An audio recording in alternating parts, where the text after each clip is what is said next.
Hey folks, you're back with Easy Jeezy, and we're gonna do part 2 of my or 3. I'm not sure how this worked out.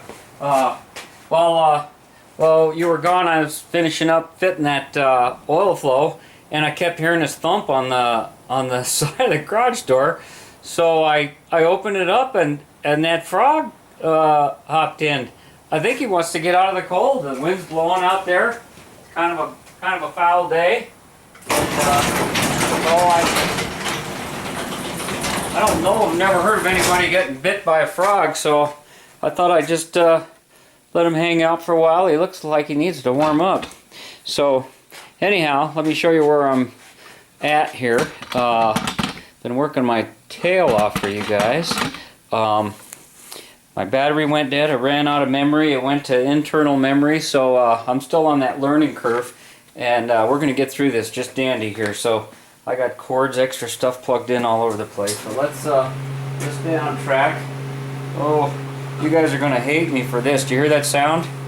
My heater just kicked on. Yeah, I got a heated garage. Okay, so where are we at here? All right. So we drilled and we tapped our hole. I'm not gonna go over that again. And we drilled, or we didn't have to drill, but we tapped and plugged the hole in the oil pump as well. Now I see some flecks of material here that I don't like, but that's okay. I'll get it out. This thing's going to be split and taken apart several more times. It's going to be more cleaning before it goes together. We're just getting stuff together for final assembly here in the next couple of days. So what we got is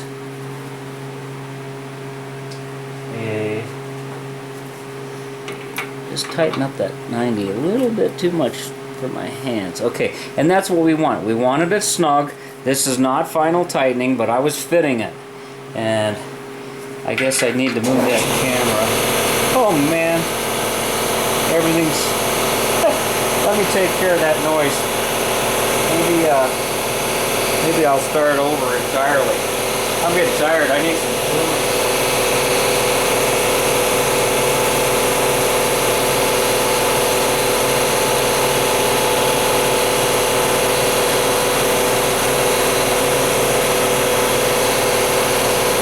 That'll cycle off. I think we heard it all right in the last video. I tried to listen to it, but okay. This is what we're looking at here. That is a very tight fit. Boy, I wish there was a way I could balance this. Let's see if I can get one hand free here. Okay. See how tight that is? Okay. Ugh. I mean, there is... I got it on the tripod. Boy, hire the old and the handicapped. They're fun to entertain, but you're not going to have a lot of room. And this is why you're doing it all by hand. See how the back portion here? It looks like it's touching, but it's close. And that's what I had to do, is I just had to keep trying it and file a little bit more and file a little bit more. And you'll see all along here on the 90, I went ahead and filed that down. Just put it in the vise, did it by hand, did it slow. I'm not sacrificing the integrity of the fitting at all. And if you've got a small rounded burr and you're real careful, you can actually go down inside that 90 street L and enlarge that a little bit, help it, because that's your oil, and it's flowing into the case. So just keep all that in mind. You don't want to slam it into a dead end. If you can radius the bottom of that thing. Okay, see how this is, it's coming out. And I did use a little bit of oil, and I did have to touch up the threads with the tap. Oh man, I'm so sorry. I'm learning. All this camera angle stuff. I never thought I'd be doing this. But yeah, it doesn't look, real sharp and clean like your normal steel threads. But believe me, you put a little bit of Loctite on that 90, and it threads in real nice. Let me move that back. Readjust the camera here. Boy. Find the engine. But and another thing I had to do too, I didn't like the way it was starting. A lot of times when you're starting something threaded, just start turning it backwards. And you'll feel where that first, right there, okay, see how it dropped in, and then you know that you're in the thread track, and you can tighten it down, and that's nice. I've got about 3 threads just by hand with no effort at all. So as I go in, and I may have to trim that a little bit, then and I'll put some. I'm not a big fan of red Loctite. I'll probably put some blue stuff, or I've got this other stuff made by the Loctite company. That's it's not silicone, but it's a soft set thread sealer, gasket seal. So okay, that's what you got to do there. And let me get this back out of the way. Looks like the frog hasn't even moved. He's just sitting there getting warmed up again. Okay. Now, see if I can keep from unclogging the cord here. I might just go over there and see if I can pull that engine towards you. My cord's not long enough. This engine was sitting there the whole time, and it already had it done. And I took the piece of tin off. And you can see how this one turned out. I did that one not too long ago. No leaks, no problems, and looked real good. And there's a setup. You've got the plate. That's where it comes out on the oil pump. You'll have to get yourself an adapter plate. This one happens to be a Gene-Berg with a relief spring in them. Most of them don't have that. Most of them are just a plate with the port on the left side, 3/8 pipe. And I've got it capped now because I'm using the hoses on the on Valerie, the 66 bug, and that's how that works. But you can see it's just the same cobbled up thing there. If you order the case, they've got CNC machine tools, and they do it. Just like everything else, they do a little bit nicer job because they got the tools to do it. But who cares? And when you're on vacation, 1,200 miles from home, and you have to do stuff, you got to figure out a way, and you can do stuff at home and save a lot of money. Sometimes you you create yourself a lot of grief as well. But anyhow, enough of the lecturing here. We're gonna get you up top here, and I'm gonna show you again what I want to do to this oil pump. Okay, maybe I should have left it in there. Boy. Okay, now get something to point with. Grab a screwdriver. Okay, this is the outlet side of the pump, and we have our plug in there. And all you want to do is make sure that the plug goes down below the surface so you can push it into the radius. That blocks the outlet. Okay. Now, the inlet is bigger than the outlet. It's on the lower right-hand side, about 4 o'clock. And you can look into the pump where the gears sit. And when you look inside, you'll see that all they did is they just machined a hole. They put the hole in. They did the outside machining in the casting. So what we're going to do is take the time to enlarge this hole, and we're going to follow it out. We're just going to radius that corner. We're not going to disturb the inlet or the size of the inlet, but right here by the gear, the pump gear, we're gonna radius that out a little bit. And I got that tip from How to Hot Rod Volkswagen's that book. It's an old book. You'll see it around. I think it's still in print for all I know. Now, can you look over my shoulder while I'm doing this? Okay. Now we're just going to take it easy. I got a dustpan in there, and I've got a drill, and I've just got a burr on the end of it.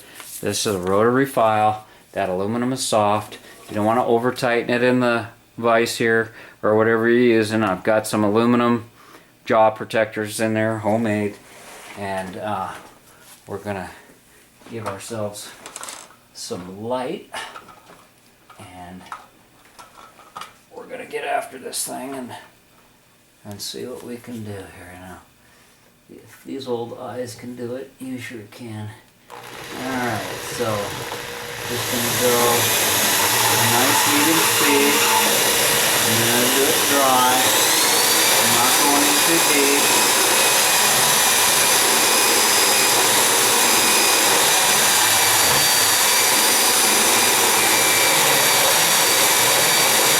Don't get in a hurry. Check your work often.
Watch your eyes.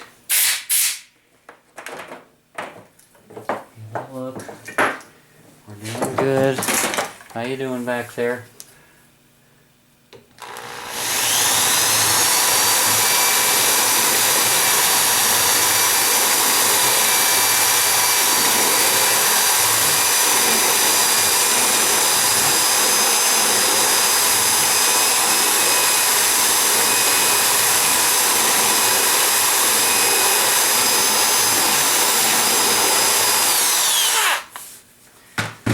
Alright, now I suppose we should talk about why the heck I'm bothering even doing this for just a little 1600 engine, for a 1776 project engine.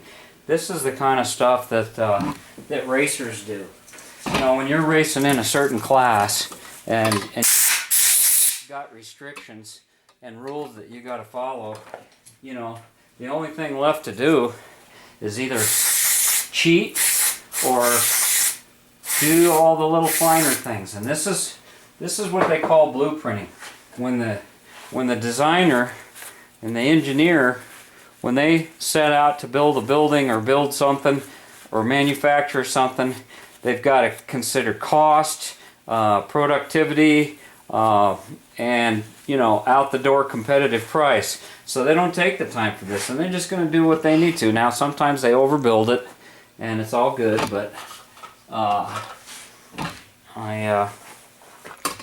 I just want to do the job the best I can now. See inside there where I just took a little bit of the edge off of it? That's just, if you're a pipe fitter or a designer or somebody that works with fluids, they always talk in these two terms. They'll say head and feet. And the head pressure is the amount of lift that you've got to have for a pump or something like that, and the feet is how far that it's got to go down the line. And every 90-degree turn, every T, every fitting that's in there, when they're sizing a pump or designing a system, they've got to take into consideration the pressure loss. Now here's something I see right off the bat. When they assemble this, they put that index dot on the wrong side. They put this shaft in the gear the wrong way. This came from the factory. That should be on the other side. But I don't know that I'm really going to bother changing it. I'm going to look at it and I'm going to feel it. We always talk about feeling our way along. The equipment talks to you. Okay, so when you're turning it, okay, that was a little tight spot. That might have been dirt. and there's not much lubrication in there. But let's take a look down inside here. Okay, see what I'm talking about? If we would have left it alone, it probably would have worked fine.